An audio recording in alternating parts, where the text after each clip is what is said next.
The Chicago Bulls get an important road win against the Minnesota Timberwolves, a total team effort, and one of the more complete games we've seen from the Chicago Bulls, even though the Bulls still do give up a double-digit lead in that game. We're also going to talk about how Alex Caruso is quietly having a career year in many ways for the Chicago Bulls. And then lastly, we're going to preview tonight's game against the Atlanta Hawks. All that and more right after this. You are now tuned in to Chicago Bulls Central, your number one place for all Chicago Bulls news and content.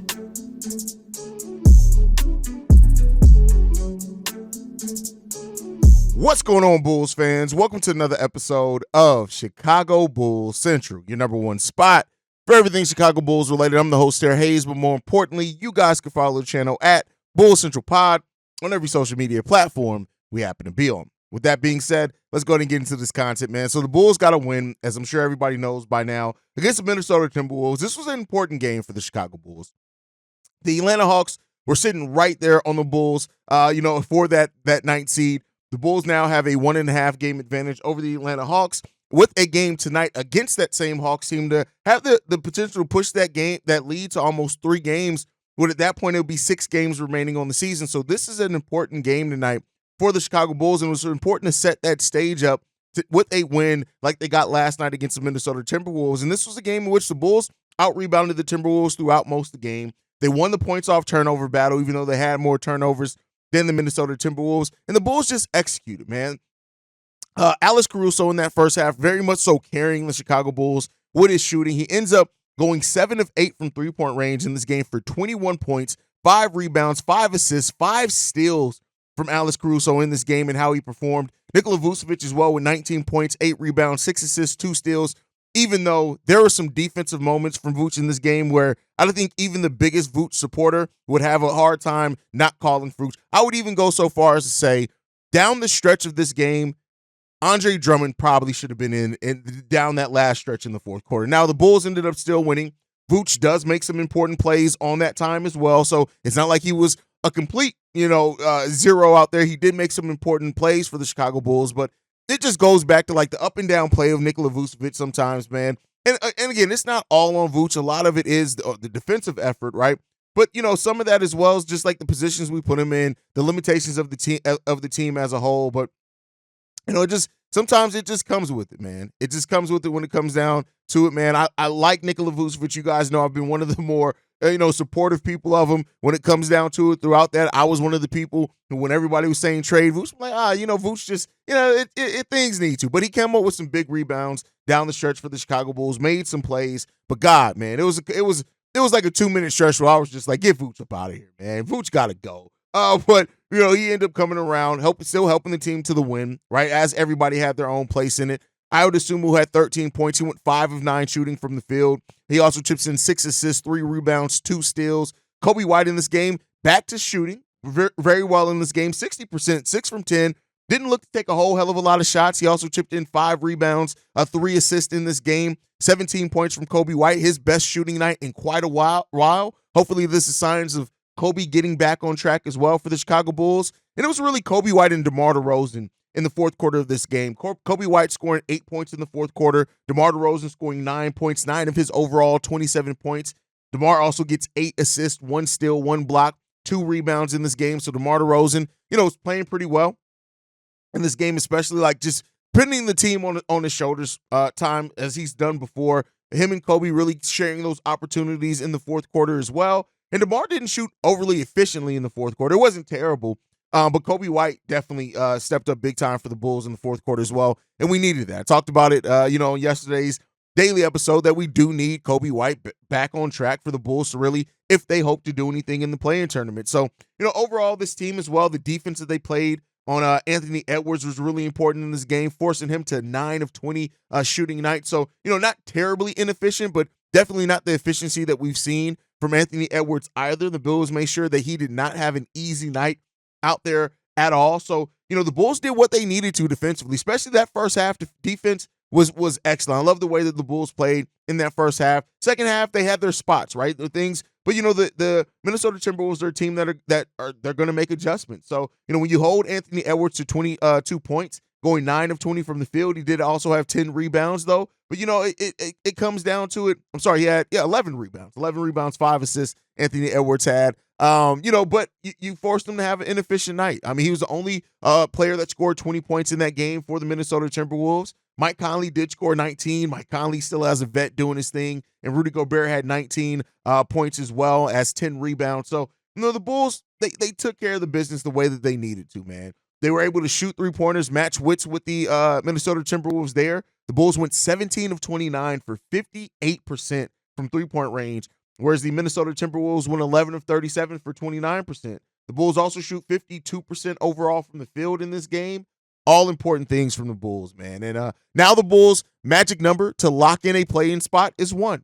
One more win by them or one more loss by the Brooklyn Nets, and the Bulls have locked in a play-in spot. And then it just becomes about what we've mainly been talking about as well. Like, is it going to be the 9th seed? Is it going to be the 10th seed? That's what it's going to come down to. But the Bulls need one more win or one more Brooklyn Nets loss to get there. And Alex Caruso after the game saying this, I think we're locked in. We can beat anyone in the league. It's just about playing against ourselves, making sure that mentally we're trying not to rely on giving up a loss to Brooklyn or playing bad against Washington to come back and play well. Just try to stay consistent for the vision that we're playing for, which is postseason play. So, I mean, Alex Caruso laying it out there. That's what the goals are for the Chicago Bulls. That's what they're playing for right now is postseason play. And their play level got to show that. They got to do that consistently. And, this is a Bulls team that it's frustrating, man. This season has been a really frustrating season when you look at how the Bulls can beat, teams like this, right? How they can beat teams like Milwaukee, right? How they can beat some of the better teams in the league, but then lose to some of the worst teams in the league at the same time. And, that comes down to that consistency piece. And that's what the Bulls are really searching for this season is consistency. And we haven't found it really throughout the season. Now, yes, since December, we've had an above 500 record, and that's good. I don't want to crap on that at all. It's good that we've done that. Our slow start has really put the Bulls in it. Like I know it's easy to kind of forget, right? Because the Bulls still have bad wins. It's not like it's all been up since December either. But if you eliminate that 4-15 start and you make that more closer to 500, even if you make that more of a 40%, 43% win percentage, you're talking about the Bulls potentially having about 40 to 42 wins, which that would put them at contending for the 6th, 7th, and 8th seed. So,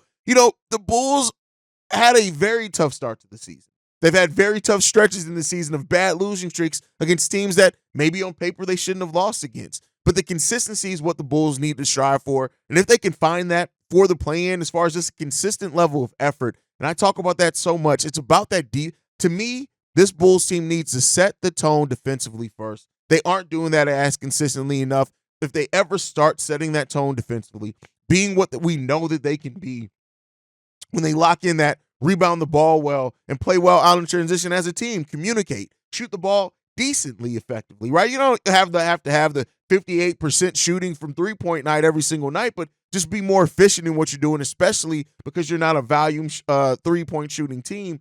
Those are some things that can definitely help the Bulls, man. And, this final stretch, this final 7 games now that the Bulls have left, it's going to be interesting to see if they can uncover some more consistency by the end of the season. I do think that this team at this point is who they are, right? And, even still some of the inconsistent rotations. OB didn't check in this game. Javon Carter didn't check in this game. I don't think anybody's really too mad at Javon Carter not checking into a game. But, it's the Bulls got some things that they need to work on. And, I don't want to take over this stretch for a play-in, because once we lock in a play-in, that's what I'm focused on, right? The play-in.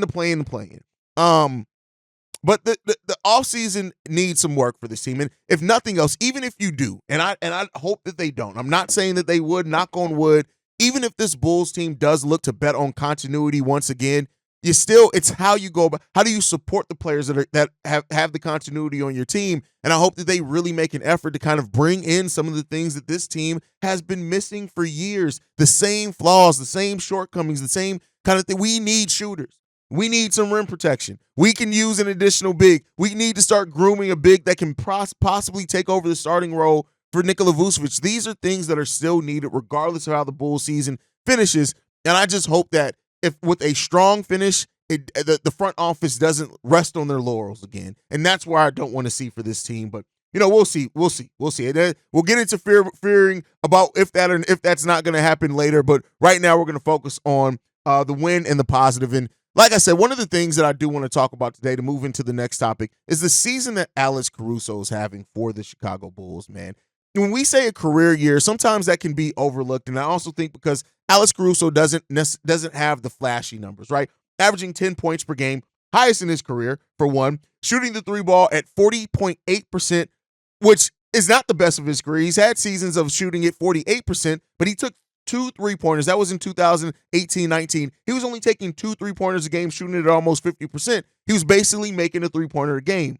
It's changed now. Alex Caruso's taking the highest volume of threes in his career at 40.7, and he's hitting that at a 40% clip. He's shooting the ball 47% from the field, which is the best in his NBA career as well. We already talked about the points, averaging almost 4 rebounds per game, over 3 assists per game, and that over a block, over a steal per game. Alex Caruso is having a career year. And to really kind of bring that all together, if you combine his first 2 years in Chicago, right now Alex Caruso is 31 points away from, just in this season, scoring more points than what he did his first 2 total seasons in Chicago. Now, that first season he played 41 games. Last season played 67, but he's played 66 games so far this season. In 66 games, he's almost passed what he scored overall in over 100 prior games for the Chicago Bulls. Alex Caruso came into the season. He's one of the Bulls, that has done exactly what he said he wanted to do. His actions have matched his words. He said he wanted his offense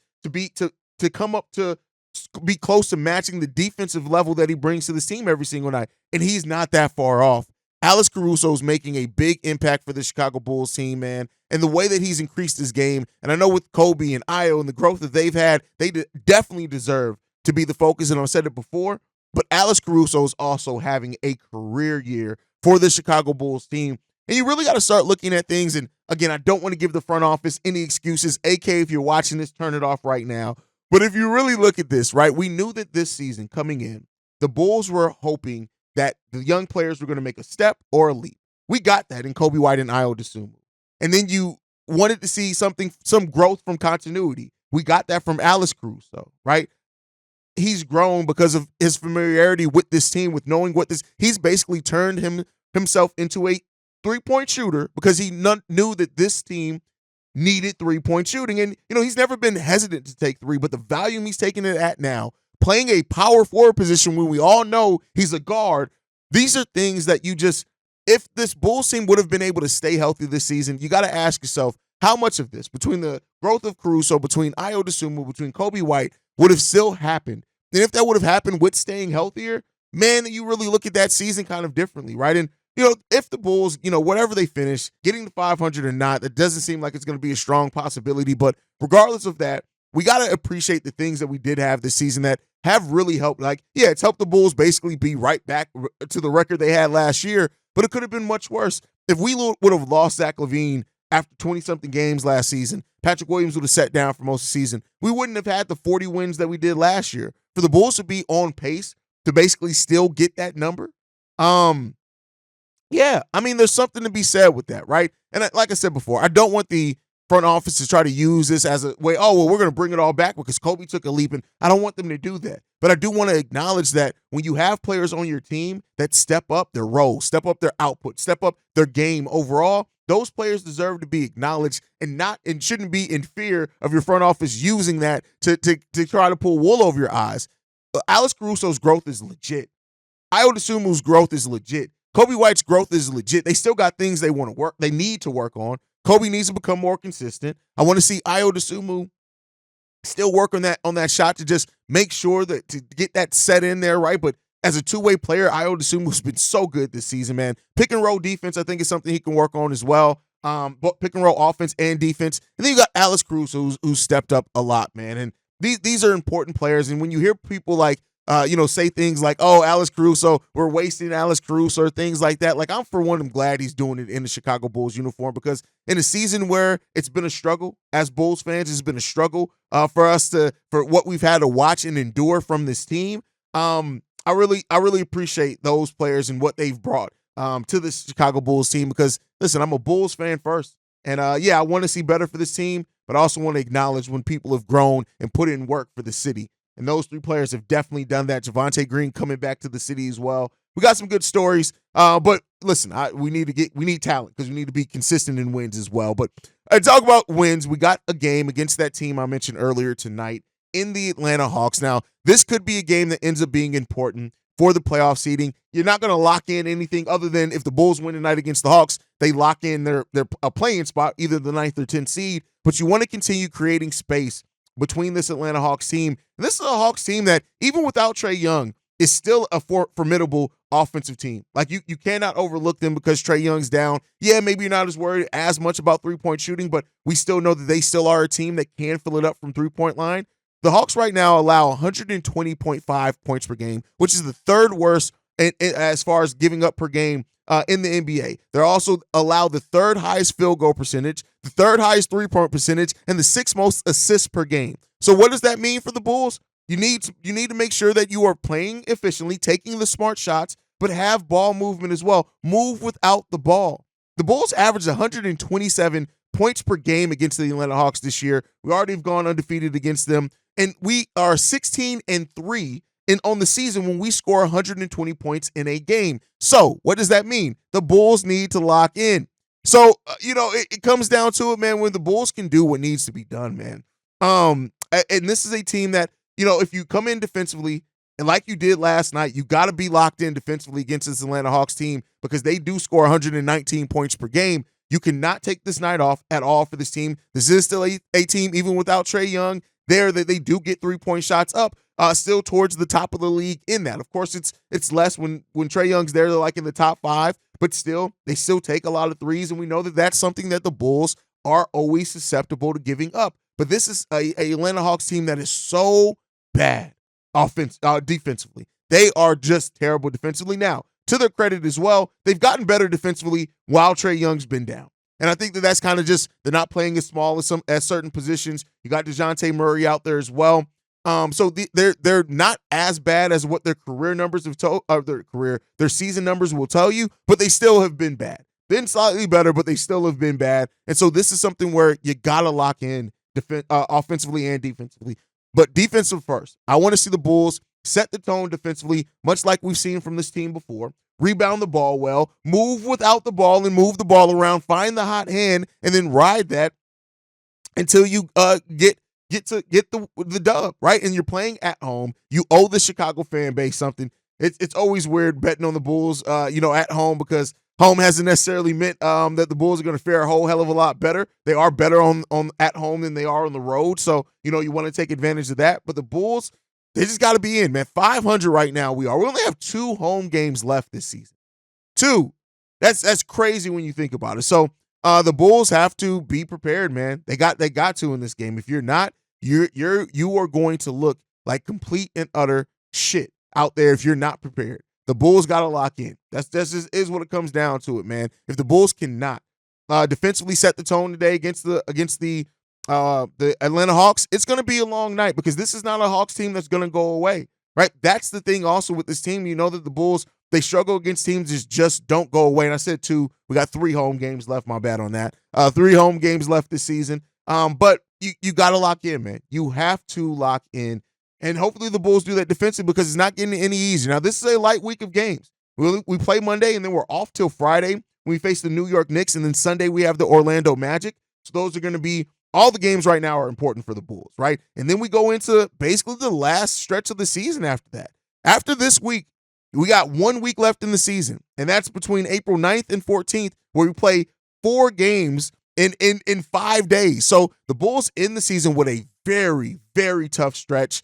And we'll see how the Bulls fare over that, man. But you got to get this win against the Atlanta Hawks. This could mean so much when it comes to that play-in standing. And per the quote I read from Alex Caruso earlier, if that's what you're focused on is postseason, if that's what the goal of this team is getting to a postseason, you have to show it tonight against the Atlanta Hawks because this is not a Hawks team that is going to make it easy on you. They're not. DeJounte Murray can ball, right? And this is also a team in the Atlanta Hawks that have had some really big wins over you look at them beating Boston, right? You look at what they've done there. Yeah, they got some players out with injury. Right now, when you look at it, Onika, AJ Griffin, and Jalen Johnson are all listed as questionable for tonight's game against the Chicago Bulls. I would expect that they're probably going to play because they also know how important this is to standings. But again, yeah, even with that said, maybe they do overlook it or say something, but you cannot take this game easy against the Atlanta Hawks. And hopefully the Bulls are locked in, especially rebounding wise. It's going to be important to see how Vooch plays tonight and Andre Drummond. If we can get double-doubles from them again, it's going to be important for the Bulls. And we'll see what that means, Brian. But let me know your guys' predictions and thoughts on all the topics for today down below. Make sure you're following the show at Bull Central Pod. You can send us any feedback, questions, comments, concerns. BullCentralPod@gmail.com. Lastly, if you want to leave a text message and our voicemail for the mailbag, the number to do so, 773-270-2799. We are the number one spot for everything Chicago Bulls related, thanks to you guys. And like I like to end every episode on, Chi-Town up or bear down. Love you guys. Peace, y'all. This has been a presentation of the Break Media.